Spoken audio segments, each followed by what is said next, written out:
ये 16वां क्वेश्चन देखें। एक गुणोत्तर श्रेणी ज्ञात कीजिए जिसके प्रथम दो पदों का योगफल -4 तथा पांचवा पद तृतीय पद का 4 गुना है। तो मतलब प्रथम दो पदों का योगफल -4 है। तो पहले दो पद तो a प्लस ए आर ये होते हैं, जिनका योगफल दिया हुआ है -4। एक इंफॉर्मेशन तो ये गिवन है। दूसरी इंफॉर्मेशन, पांचवा पद होता है A5, तीसरे पद का 4 गुना है। इसका मतलब तीसरे पद में 4 का गुणा कर दें तो पांचवा पद हो जाएगा। ध्यान रखना कभी ऐसे लिखने का तरीका, पांचवा पद तीसरे पद का 4 गुना है, इसका मतलब तीसरे पद में 4 से गुणा कर दें तो पांचवा पद प्राप्त होगा। इसका मतलब ये है। तो पांचवा पद होता क्या है, ए आर की पावर 4, एक कम आएगी। ऐसे 4 गुणा ए आर की पावर 2 ये आएगा। तो क्या इससे कुछ ज्ञात हो रहा है? ये ए से ए कट गया, यहाँ ए की आर की पावर 2 है, यहाँ आर की पावर 4 है, ये नीचे आएगा। समझो आप, आर की पावर 2 बराबर 4। तो घातें आपस में घट जाती हैं, आपको ध्यान। तो आर की पावर 2 बराबर 4, क्योंकि भाग लग रहा है, बेस समान है। जब गुणा करते हैं तो घातें जुड़ जाती हैं, भाग लगती है तो घातें घट जाती हैं। तो आर की पावर 2 बराबर 4। इसका मतलब जो आर की वैल्यू क्या आएगी, +-2। आर स्क्वायर अंडर रूट करेंगे इसका, अंडर रूट करेंगे +-2। +2 भी हो सकता है आर, और -2 भी हो सकता है। वापस उसी सवाल जैसी स्थिति। तो अब पहले तो ए निकालें। तो इसका मतलब, क्योंकि समीकरण जो ये, हाँ इसको एक नहीं बनाया, पहले समीकरण एक बना रखा, आर बराबर +-2। तो यहां आर का मान समीकरण नंबर 1 में रखेंगे। आर का मान समीकरण नंबर 1 में रखने पर अब आर तो 2 है, यदि आर बराबर 2, पहले तो प्लस का 2 रख लेते हैं, तो a + 2r बराबर हो गया, आर तो रख दिया 2a, आर की जगह हमने प्लस रखा है तो यहां बन गया 2a। तो 2a और a 3a बराबर -4। तो a की वैल्यू कितनी आ गई, -4/3, ये a आ गया। कब? जब r की वैल्यू 2 थी। जब r 2 था तो a ये है। अब r -2 रखें तो, यदि r -2, उस स्थिति में क्या बनेगा? देखो पहले समीकरण में a -2a, जब प्लस का 2 था तो 2a बन गया था, माइनस को 2 हुआ r का मान, तो -2a हो गया, और बराबर -4।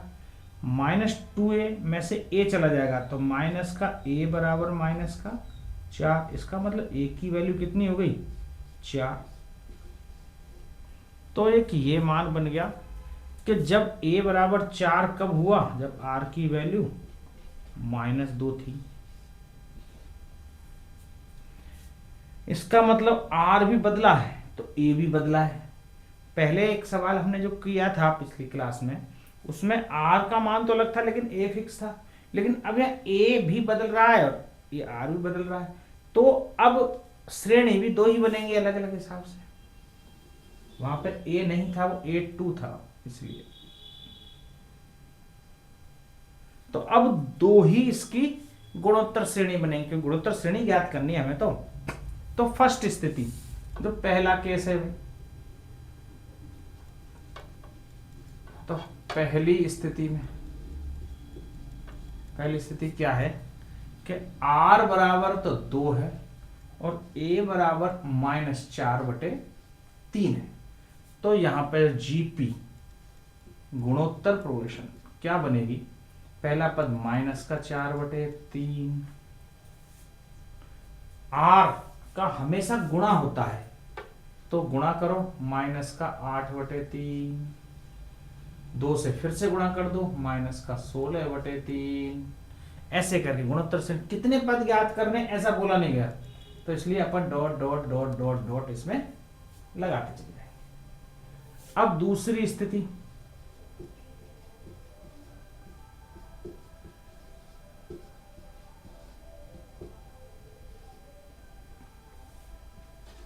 दूसरी स्थिति क्या है कि r की वैल्यू माइनस का 2 है और a उस स्थिति में 4। जब r हमारा -2 प्राप्त हुआ तो a 4 आया, तो अब यहां से जीपी क्या बनेगी, तो 4 -2 से गुणा करेंगे तो माइनस का 4 दूनी 8, फिर -2 से गुणा कर देंगे तो -2, ये 8 दूनी 16 प्लस का बनेगा, क्योंकि अब मैं -8 में गुणा कर रहा हूं 2 का, ध्यान रखना। फिर इसमें -2 गुणा करेंगे तो माइनस का 32, ऐसे डॉट डॉट डॉट, अब के गुणा करेंगे तो 64 प्लस का हो जाएगा। तो इस हिसाब से ये 2 जीपियां क्रिएट होंगी 16वें सवाल में। एक गुणोत्तर श्रेणी ज्ञात कीजिए, हैं, तो ऐसे गुणोत्तर श्रेणी कौन कौन सी है, ऐसे 2 गुणोत्तर श्रेणी बनेंगे। ये सवाल नंबर आपका 16। अब 17वें की तरफ बढ़ते हैं। 17वां सवाल देखें, यदि किसी गुणोत्तर श्रेणी का 4वां, 10वां, 16वां पद एक्स वाई जेड ऐसा दिया हुआ है, चौथा पद, 10वां पद और 16वां पद एक्स वाई जेड है, तो कहा गया है सिद्ध कीजिए कि एक्स वाई जेड एक गुणोत्तर श्रेणी में। तो पहले हम एक्स वाई जेड पदों को निकालें पहले, तो फिर अपन देखेंगे गुणोत्तर श्रेणी में है या नहीं है। तो 4वां पद,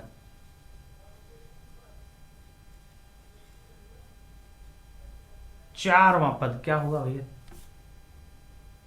ए आर की पावर 3 बराबर ये होगा, जो कि दे रखा है एक्स। 10वां पद, ए आर की पावर 9, जो कि दे रखा है वाई। 16वां पद, 16वें पद को लिखते हैं ए आर की पावर 15, जो कि दे रखा है जेड, ये दे रखे। तो ऐसा पूछा है जो एक्स वाई जेड है, क्या ये गुणोत्तर श्रेणी में है? तो गुणोत्तर श्रेणी में होने की शर्त आपको पता है, कैसे पता चलेगा कोई हमें गुणोत्तर श्रेणी में? तो जिसका सार अनुपात समान हो वही गुणोत्तर श्रेणी होती है। तो जैसे एक्स वाई जेड, अब मैंने एक गुणोत्तर श्रेणी बना रहा हूं, जीपी हमारी एक्स वाई जेड, जो पद हैं x का मान है ए आर क्यूब, y का मान है ए आर 9, z का मान है ए आर 5। तो क्या इनका सार अनुपात समान है, ये चेक करते हैं। इसके लिए हमें पता है दूसरे पद में पहले का भाग लगाएं, तो दूसरा पद ए आर 9 बटे ए आर 3। अब मैं यहां पे सार अनुपात को कैपिटल आर का नाम दे रहा हूं, इसमें भाग लगाने पर जो अनुपात आएगा वो कैपिटल आर होगा। तो ए से ए कटा, आर की पावर 9 में से आर की पावर 3 जाएगी तो आर की पावर 6, जो इसका सार अनुपात हुआ आर की पावर 6 है। ये आर की पावर 6 इसमें और इसमें भाग लगाएगा और देखते हैं यदि सेम आता है तो ये गुणोत्तर श्रेणी में होगा। ए आर की पावर 15 में ए आर की पावर 9 का भाग लगाएं, क्योंकि हम कैसे अंदाज लगाएंगे, इसमें इसका भाग लगा के देखते हैं, इसमें इसका भाग लगा के देखते हैं। यदि ये इनका अनुपात समान आता है तो ये गुणोत्तर श्रेणी में है, और यदि नहीं आता तो फिर गुणोत्तर श्रेणी में नहीं है। तो यहां भी ऐसे कट गया, आर की पावर 15, आर की पावर 9, 15 में से 9 गए तो आर की पावर 6। यहां भी सार अनुपात आर की पावर 6 है, यहां भी सार अनुपात आर की पावर 6 है। अतः हम कह सकते हैं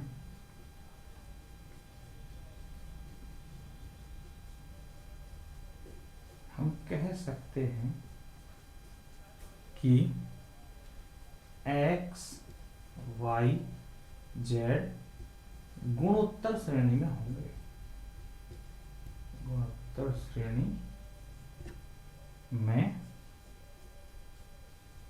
क्योंकि इनके सारे अनुपात बराबर आ रहे हैं इसलिए ये गुणोत्तर श्रेणी में होंगे। ये सवाल नंबर 17 हो।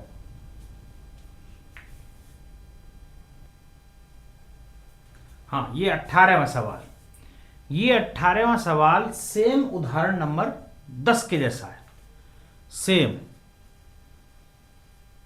एग्जाम्पल नंबर 10 उसके जैसा सेम है। आप चाहो तो ये घर पे कर सकते हो, लेकिन मैं फिर भी इसको बता रहा हूं क्योंकि वीडियो बनाते समय उस समय शायद कुछ साउंड का प्रॉब्लम आ रहा था। 2-4 वीडियो में कई बार कुछ साउंड का कुछ इश्यू आया। अब जो वीडियो आपके पास आ रही है इनमें कोई भी साउंड का कहीं प्रॉब्लम नहीं आ रहा, तो मैं इसलिए इसको वापस से एक बार बता रहा हूँ क्या स्थिति है, कैसे n पदों का योग ज्ञात करना है। हमारे पास n पदों का योग केवल गुणोत्तर श्रेणी में n पदों का योग है और ये किसी भी हिसाब से गुणोत्तर श्रेणी नहीं लग रही, तो हम इसको गुणोत्तर श्रेणी के रूप में बनाना है तो इसका हल कर पाएंगे। वो कैसे बनेगा, अब यहां से स्टार्ट करते हैं। तो मैं इसमें Sn योग निकालना है, Sn, तो इसका मतलब 8 + 88 + 888 + 8888 plus dot dot dot dot कहां तक, n पदों तक। इसको सबको मैंने प्लस प्लस करके रख दिया, क्यों, क्योंकि इसमें n पदों का योग करना है तो प्लस करना पड़ेगा। अब जब प्लस कर ही रहे हैं तो यहाँ 8 कॉमन ले लेते हैं, सब में 8 कॉमन दिख रहा है मुझे, तो यहाँ पे तो 1 + 1 1 plus 1 1 1 plus 1 1 1 1 plus dot dot dot कहाँ तक, n पदों तक। ऐसा क्यों कर रहा हूं मैं, इसके पीछे रीजन ये, मुझे इसको गुणोत्तर श्रेणी में कन्वर्ट करना है हो सके तो। देखो क्या होगी, अब इसमें जैसे मैंने 8 यहां से कॉमन लिया है, अब इसमें 9 से गुणा कर दें पूरे में, लेकिन 9 से गुणा तब कर सकते हैं जब 9 से भाग भी लगाना पड़ेगा। तो इसमें 8/9 पहले भाग लगा देते हैं, अब भाग लगाने के बाद अब 9 से गुणा कर दें, 9 + 9 9 + 9 9 9 + 9 9 9 9 plus dot dot dot dot n पदों तक। एग्जाम्पल में वहां 7 दे रखा था, यहाँ 8 है, सेम टू सेम प्रक्रिया हमें दोहरा रहे हैं। मैं इसको जानबूझ के दोबारा बता रहा हूं, मान लो वहां किसी कारण समझ में नहीं आया तो यहाँ आप अच्छे से समझ आ जाएगा। आपको वो लास्ट में जो आएगा वो बस उसको याद रख लो। तो जहां भी ये 8 है, 5 दे देता हूं, 5 लिख दो, 7 दे दो, 7 लिख दो, n पदों का योगफल, वो फॉर्मूला यदि याद हो जाता है तो अपन उसको डायरेक्ट कहीं करने की जरूरत पड़ जाए तो सीधा हल कर सकते हैं।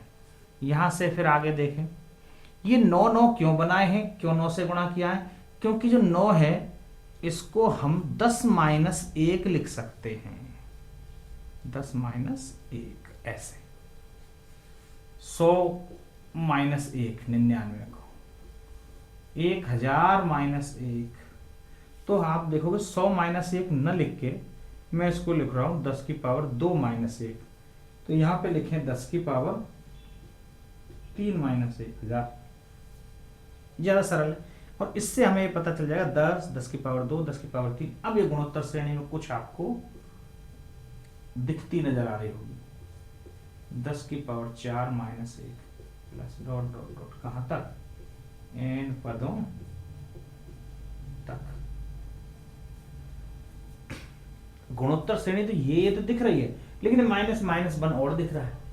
तो जरा एक बार फिर से देखें, कहा 8/9, अब देखें 10 + 10 का स्क्वायर प्लस 10 का क्यूब, इनको एक साथ लिख लिया मैंने, प्लस डॉट डॉट डॉट कहां तक, n पदों तक। लेकिन ये -1 -1 -1 -1, ये माइनस माइनस के और आ रहे हैं कुछ, माइनस मैंने ऐसे लिख लिया, 1 + 1 + 1 + 1 प्लस, ये कहां तक, n पदों तक। ये भी n पदों तक जाएगा -1। आप समझ रहे हो इस बात को? ये माइनस, ये प्लस प्लस कैसे बना? क्योंकि मैंने माइनस पहले से ही कॉमन ले लिया। अब ये ध्यान करो, यदि मान लो ये 100 पद हैं तो ये 100 1 हो जाएंगे, मतलब 100 हो जाएंगे, 1 1 वाले जितने भी हैं। 150 पद होंगे तो 150, जितने पद होंगे उतने ही ये 1 1 करके इतने काउंटिंग हो जाएगी। तो इसका मतलब n पदों तक है तो ये 1 1 1 मिलके कितने बन जाएंगे? n। तो फिर अगली लाइन में क्या लिखें जरा देखो, 8/9। ये हमारी जीपी बन चुकी है। यहाँ प्रथम पद 10, सार अनुपात भी 10, क्योंकि 10 के स्क्वायर में 10 का भाग लगाएंगे तो 10 आ जाएगा। तो जब ये दोनों 10 हैं, 1 से बड़ा है r, तो यहाँ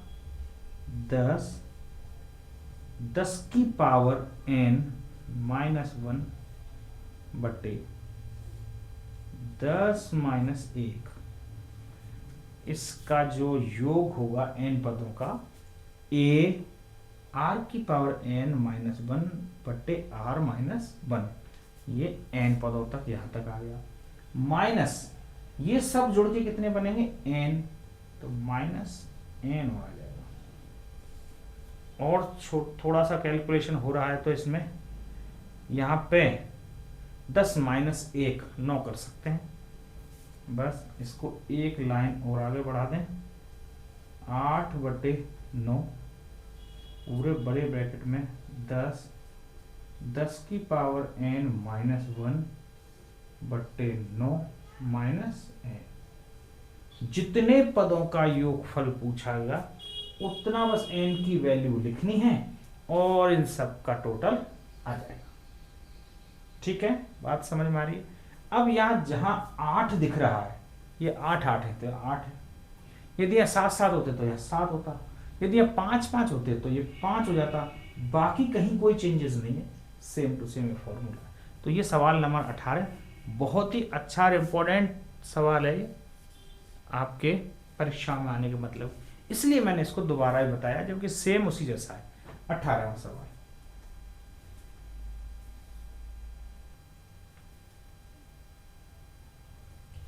हाँ ये 19वां सवाल देखें।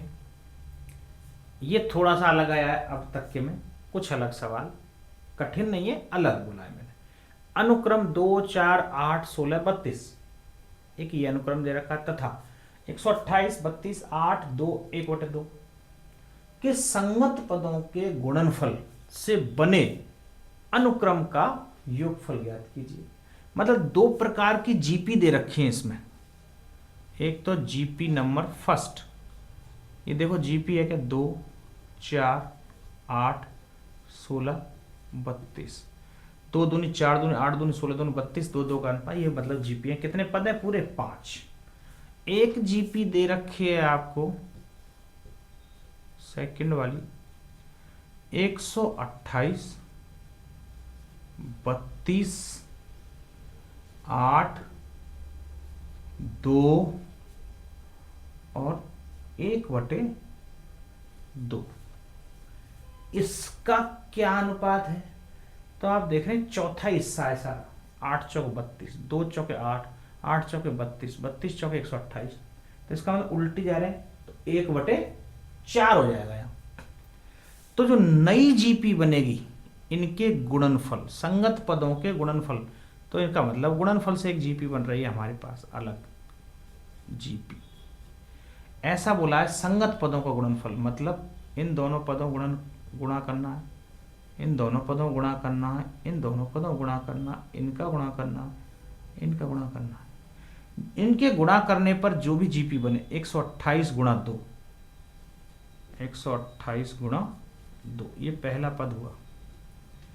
फिर 4 गुणा 32, 32 गुणा 4, 32 गुणा 4 ऐसे लिखेंगे। पहले यदि ये रख रहा है तो इसका, फिर 8 गुणा 8, फिर 2 गुणा 16, फिर 1/2 गुणा 32। इसमें भी 5 ही पद आएंगे, 1 2 3 4 5। इसका योगफल करना है।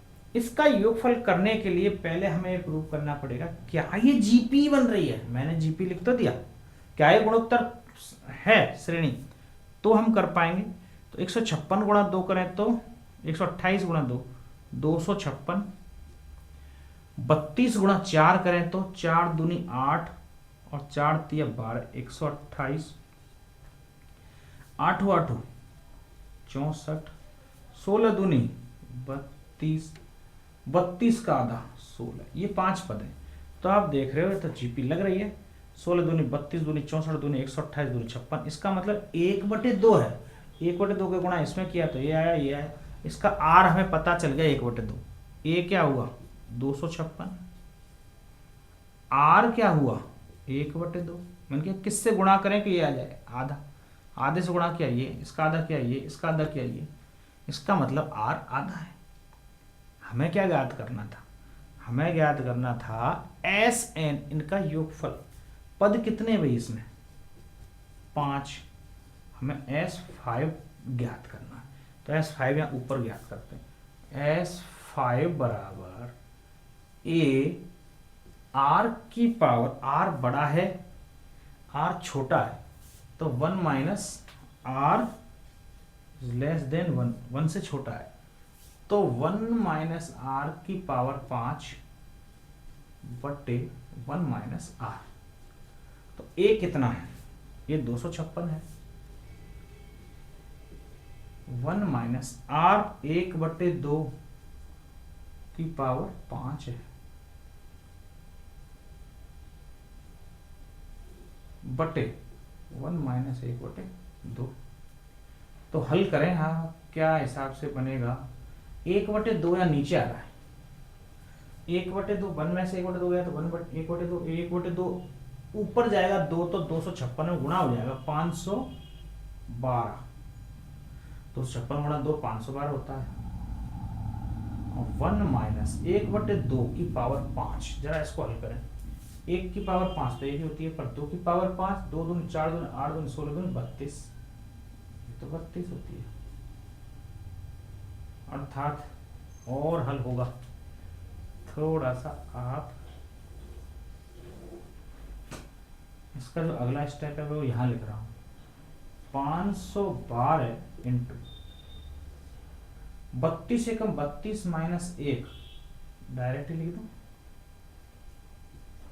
31 बटे 32।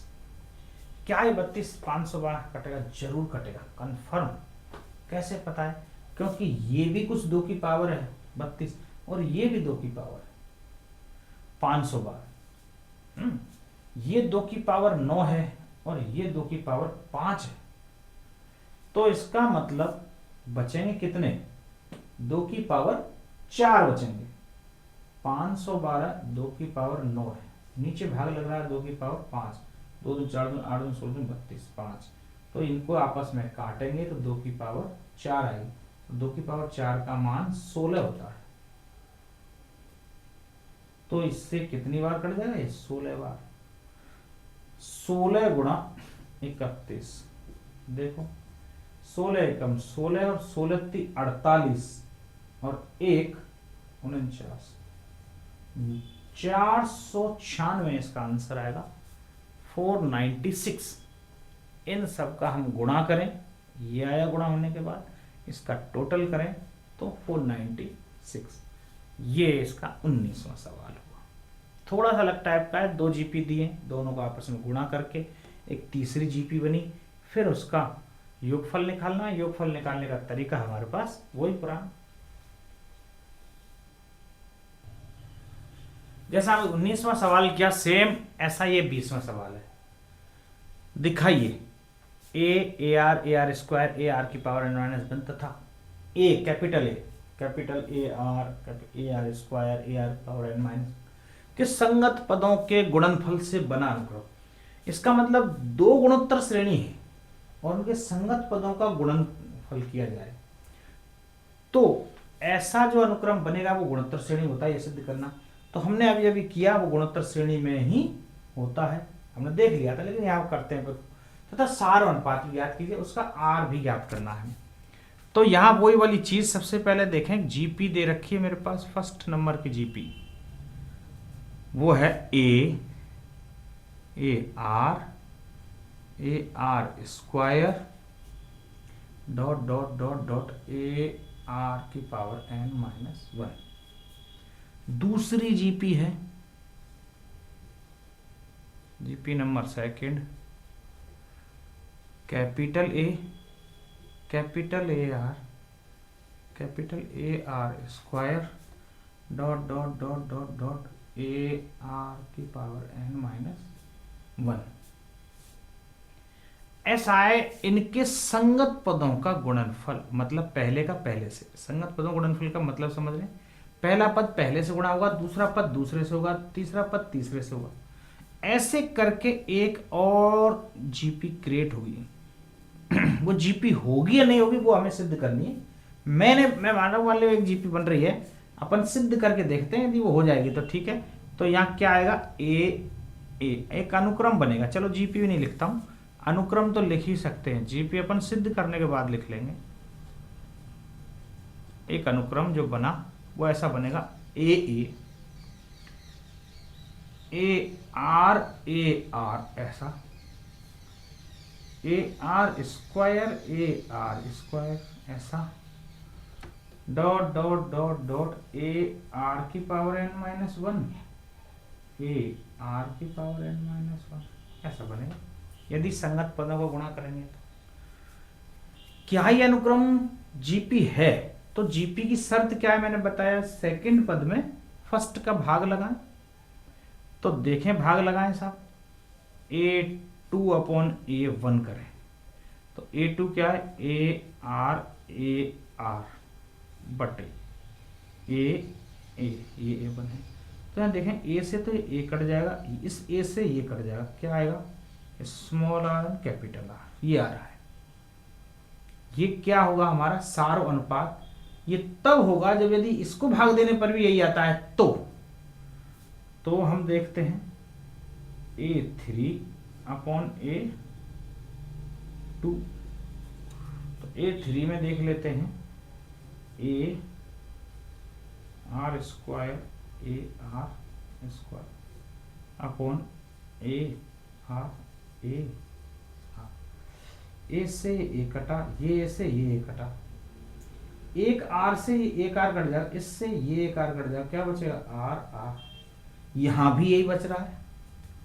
तो चूंकि A2 बटे A1 बराबर A3 बटे A2, ये रेशो बराबर आ रहा है हमारा। जब दूसरे में पहले का भाग दे रहे हैं तो भी, और तीसरे में दूसरे का भाग दे रहे हैं तो भी हैं। और ये क्या बन रहा है मेरा, अब स्मॉल r या वो r, तो शायद यदि ये एक सार अनुपात है, इसको बोलते हैं सार अनुपात, जो कि आ रहा है मेरा r, ये ज्ञात करना था। सार अनुपात भी ज्ञात करो। और क्या है गुणोत्तर श्रेणी में, चूंकि ये बराबर में है अतः ये एक गुणोत्तर श्रेणी होगी, गुणोत्तर श्रेणी होगी, कंफर्म बात। यदि इनका रेशो बराबर नहीं आता तो ये गुणोत्तर श्रेणी नहीं होती, क्योंकि दूसरे पद में पहले का भाग लगाया तब भी आर आया है, तीसरे पद में दूसरे का भाग लगाया तब भी ये स्मॉल r कैपिटल R आया। इसका मतलब तो ये जो गुणा करने पर जो अनुक्रम बन रहा है ये भी एक प्रकार का गुणोत्तर श्रेणी ही होगा। आपके 20 सवाल कंप्लीट 8.2।